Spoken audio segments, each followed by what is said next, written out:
आइए हम मेरी भविष्यवाणियों की पुस्तक में से आज के वचन को पढ़ते हैं।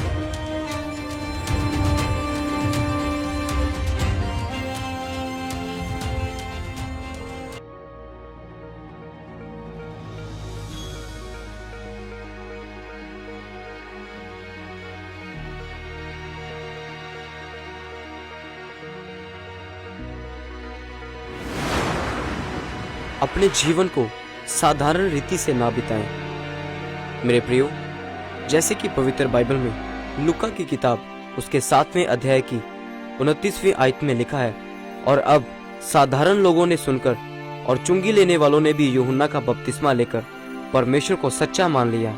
मेरे प्रियो, एक बात आप हमेशा याद रखें कि आप एक मसीही हैं, तो आप स्वयं को एक आम व्यक्ति ना समझें। आप बहुत सारे लोगों को देखते हैं, यहाँ तक जो लोग सेवकाई में भी हैं, वो लोग भी अन्य जातियों की तरह बातें करते हैं, ठट्ठा मजाक करते हैं, एक आम व्यक्ति वाला जीवन जीते हैं। उनके जीवन में कोई अलगताई नहीं है, कोई प्रार्थना नहीं है, कुछ समर्पण नहीं है, इसलिए उन लोगों का जीवन आम है। अगर आप खास बनना चाहते हैं तो प्रभु से शिकायत ना करें कि मैं ऐसा क्यों हूँ, मेरे जीवन में ये क्यों नहीं हो रहा है, जिस कारण आप आगे नहीं बढ़ पाते। मेरे प्रियो, यूहन्ना एक भविष्यद्वक्ता था, लेकिन परमेश्वर ने उसकी तैयारी कैसे करवाई। वह एक जंगल में रहने वाला मनुष्य था, वह शहद खाता था, वह आम लोगों के बीच में बड़ा नहीं हुआ, उसका पालन पोषण आम लोगों के बीच में नहीं हुआ, क्योंकि उसके जीवन में परमेश्वर की जो योजना थी वह बहुत बड़ी थी। कई बार आप निराश होते हैं, आप अपने जीवन को दूसरों के साथ तुलना करते हैं, लेकिन आप एक मसीह होने के नाते बड़ी योजना के तहत बुलाए गए हैं। अगर परमेश्वर ने आपको बुलाया है तो आपको ये बात याद रखनी है कि आपकी तैयारी परमेश्वर की ओर से होगी, चाहे वे आपको समझ ना आए और कुछ साल आपको और लग जाए। जितने लोगों को परमेश्वर ने बड़े कामों के लिए चुना है, तो परमेश्वर ने उनकी कभी ये अगुवाई नहीं की कि वो संसार के साथ ज्यादा घुले मिले। मेरा जीवन दूसरों से बहुत अलग है। प्रथम स्थान परमेश्वर को, प्रार्थना और चर्च, सिर्फ यही मेरा काम है। दाऊद की परमेश्वर ने कैसे तैयारी करवाई? उसके भाई उससे नफरत करते थे और वो अकेला भेड़ों को चराता था।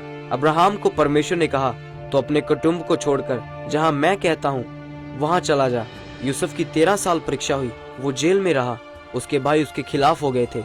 आपको ये बात याद रखनी है, जब परमेश्वर ने आपको बुलाया है तो वह आपको अपने अनुसार और आपके भविष्य के अनुसार चलाएगा। उससे आपको कई चीजों से खिजावट होगी, आपको डर लगेगा, आपको निराशा भी होगी, लेकिन जब कुम्हार घड़े को बनाता है तो वह मिट्टी को बाहर से चोट लगा रहा होता है, लेकिन वह उसे अंदर से सहारा भी देता है कि वह टूटे नहीं, वह अपनी आकृति में आ जाए। इंसान को उसकी आकृति में लाना दुनिया का सबसे कठिन काम है, और ये काम सिर्फ प्रभु ही कर सकते हैं। और जब आप देखते हैं तो वो आपको अंदर से तसल्ली भी देता है, वह आपको संभालता है, क्योंकि अगर आप मसीह में हैं तो आपकी तैयारी अलग होगी, आपका जीवन सामान्य नहीं होगा।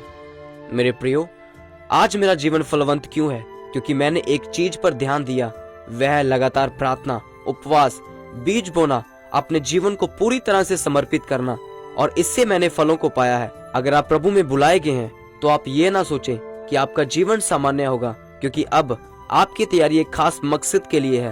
वह तैयारी, वह जीवन जो आम लोग 100 व्यतीत कर लें तो भी वे शुरू नहीं कर पाएंगे। जो कुछ परमेश्वर आपको 5 साल में दे देगा, वह संसार आपको कभी नहीं दे सकता, लेकिन उसके लिए आपको पवित्र आत्मा की आवाज को सुनना और समझना पड़ेगा। अपनी आत्मिक आंखों को खोलना पड़ेगा, अपने विश्वास को परमेश्वर के प्रति बढ़ाना होगा, इन सभी आत्मिक क्रियाओं को करना होगा, ताकि जो परमेश्वर की योजना आपके जीवन में है वह सभी पूरी हो सके और परमेश्वर आपको बड़े कामों के लिए इस्तेमाल कर सके। आमीन। परमेश्वर के दास के द्वारा लिखी गई मेरी भविष्यवाणियों की पुस्तक, जो आपको एक विशेष आत्मिक यात्रा की ओर लेकर जाएगी।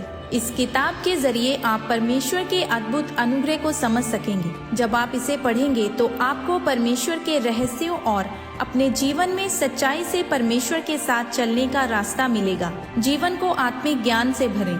मेरी भविष्यवाणियों की किताब बस एक किताब नहीं है, ये आपकी आत्मिक यात्रा को सरल बनाने में परमेश्वर का आपके लिए एक उपहार है।